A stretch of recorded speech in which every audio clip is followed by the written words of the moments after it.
Are we on? Oh, blast. Yes, we're on. Yes, ho ho ho, season's greetings to one and all.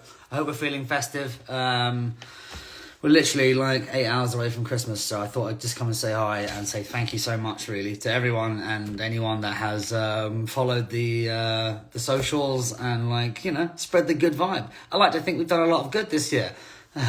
So thank you for that. Hi, everyone that's waving at me now. I thought it was a nice gesture to round up the year that we would, well, first of all, read a chapter from my book. Or I'll read it to you, rather. But also for anyone that's out there right now that can donate to Crisis UK, it's a brilliant organisation that helps a lot of people that on that particular day have it harder than anyone. So anything you can give, thank you very much. If not, don't worry, I will wave at you and I will do my best to keep this entertaining. This is chapter 20 from Tom Felton, Beyond the Wand, in case you're all puzzled at this point. Chapter 20, A Kind Word from Dumbledore, or A Breath of Fresh Air. As everyone knows, we had two Dumbledores. So Richard Harris played the role in Philosopher's Stone and Chamber of Secrets. Then, when he sadly passed away, Sir Michael Gambon took on the part. At the time, I had no real idea of what a legend Richard Harris was, as I had very little to do with him. He only ever said 2 words to me. He took me to one side in between scenes, just outside the entrance to the Great Hall, peered at me in a very Dumbledore kind of way and said, "You're good." Nothing more than that. I don't think he meant to blow smoke, and I certainly didn't realise at the time that I was receiving praise from one of the greats. Did I think I was good? Well, I had a sense that I wasn't doing what everybody else was doing. Draco never wants to follow the crowd. If the rest of the students are standing here, he'll be standing there. When they're looking scruffy, he's looking perfect. When their top buttons are undone, his are firmly fastened. A trait that I hated at the time, because what self-respecting teenager wants their school uniform to be just so? So the character meant that it was easy for me to stand out. But was that the same thing as being good? Did I deserve those kind words from the original Dumbledore? Truth is, these matters are completely subjective. We all knew, Daniel, Emma and Rupert included, that we had a lot to learn. Sure, we knew not to look down the camera lens and we knew how to find our marks, but it was the quality of the actors around us that made us look half decent. Like anyone in any field of endeavour, however, I had my moments that went well and my moments that were best forgotten. Tom's cockiness sometimes helped Draco come to life on screen, and sometimes it didn't. In Chamber of Secrets, when Harry and Ron have taken Polyjuice Potion to transform themselves into Crabbe and Goyle, they follow Draco to the Slytherin common room. Harry has forgotten to take off his glasses, which led to a nice example of Chris Columbus's genius. When Goyle explains that he's wearing glasses because he's reading, I was asked to improvise. That would become one of my all-time favourite Draco lines. After take 3, Columbus appeared a little giddy, and he had a light bulb bing moment. He crept over to me excitedly, pulled me to one side and whispered a zinger into my ear. "When he says he's wearing glasses because he's been reading, you say, 'I didn't know you could read.'" We shared a smile. And that was the take that made the final film. I knew it because Chris burst out laughing after calling cut. The following scene, on the other hand, was not my finest moment on set. The 3 of us walked into the Slytherin common room, Draco leading the way, reading the Daily Prophet. Draco had a fairly chunky monologue. I didn't know my lines at all that day, and it cost them a good few hours of filming. I received a very substantial reprimand from David Heyman. And a phone call was even made to my mum, telling her that I had to know my lines or else. They ended up printing out bits of the script and sticking them into the newspaper so that I could read them out. Oh wait, read that again. They ended up printing out bits of the script and sticking them into the newspaper so that I could read them out. I doubt Richard Harris would have been massively impressed if he'd been in attendance that day. As I became more experienced, I began to understand that the notion of being good or bad in a scene is more nuanced than most people imagine. You can act your socks off, but if you're not connecting with the other actors in the scene, you're not doing a good job. Just like whacking a tennis ball as hard as you can doesn't make for a good game of tennis. There is no individual good or bad. It's about the ensemble performance, about context, about interpretation and opinion. If Rupert had played Draco and I played Ron, would the films have been different? Or better? Or worse? Yes, to all the above. Everyone's going to have their own view. So I remember that kind word from the original Dumbledore with warmth, but I also take it with a pinch of salt. Much of what I exuded in those early films was the cockiness of a kid who was comfortable in front of the camera. The compliment felt good, but I kept it in perspective. Okay, last bit. Thank you already. Amazing. We've raised over $400 for Crisis UK. This is going to help so many people tomorrow. Thank you from the bottom of my heart. It means a lot to me. Okay.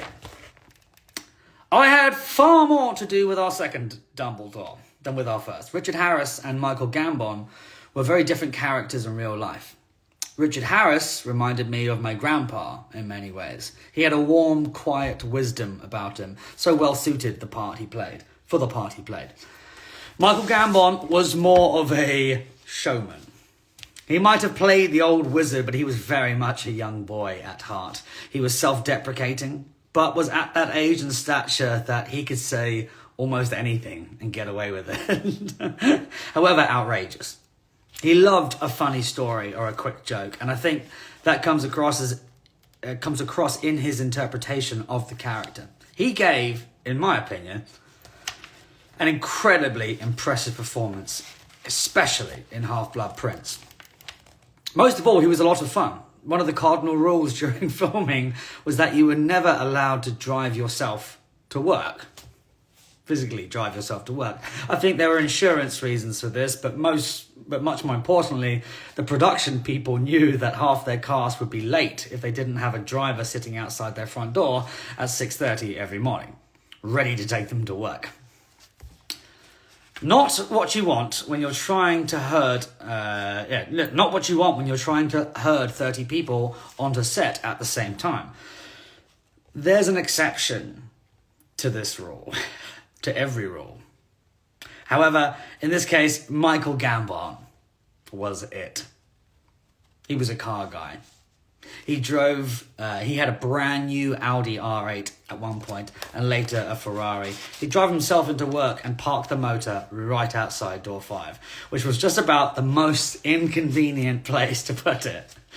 I'd be getting my hair dyed and I'd hear the revving of the engine outside.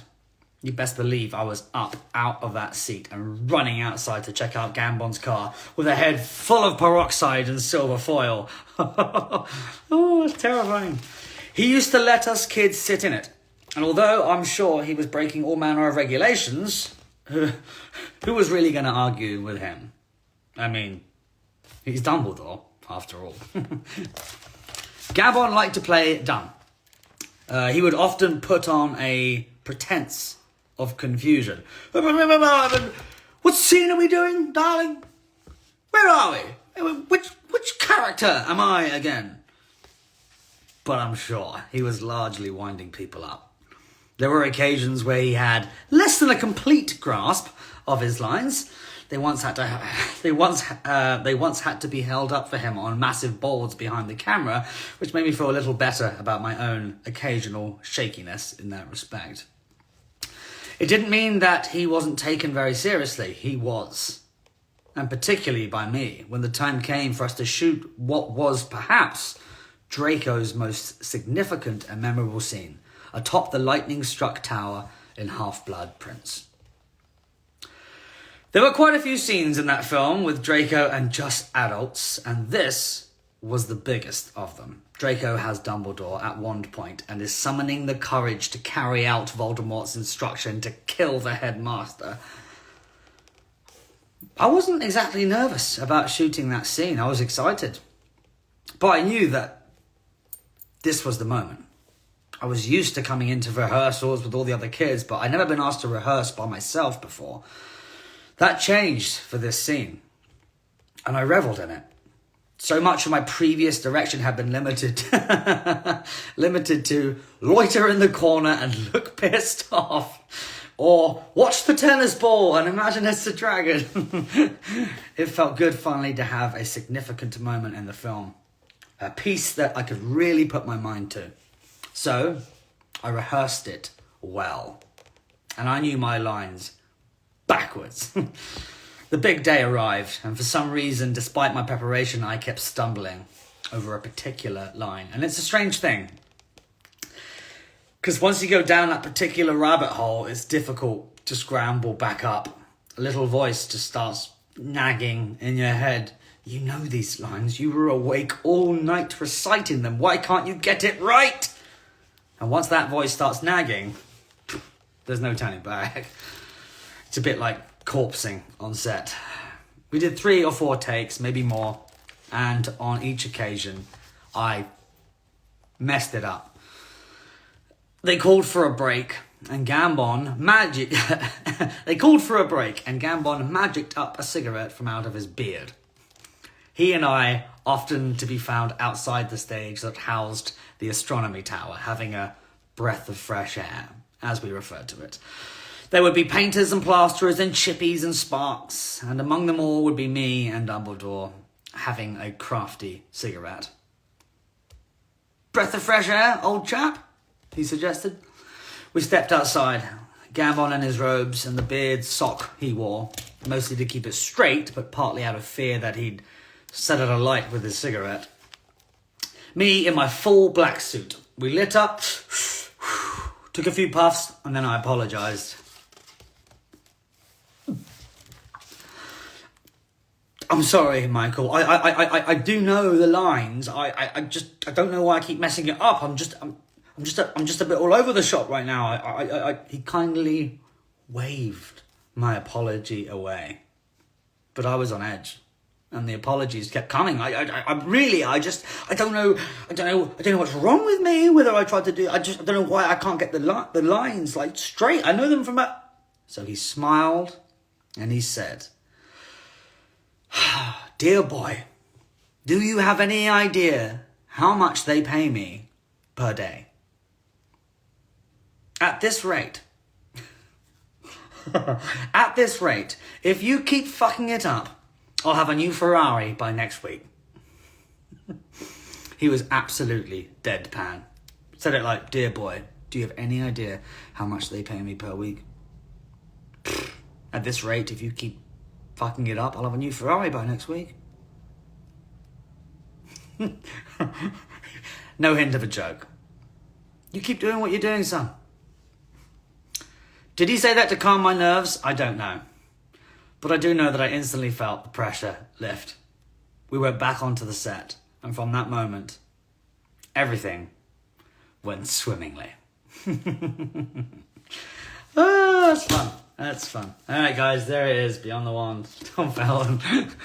Thanks for listening. Also, thank you so much. Oh, my days. When you got to $600, that's incredible. No idea how many people that's going to help tomorrow.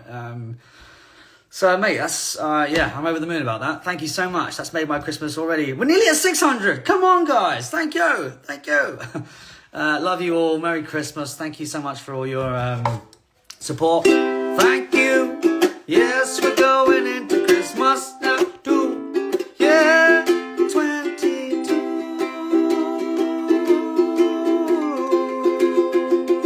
I want to thank you and you.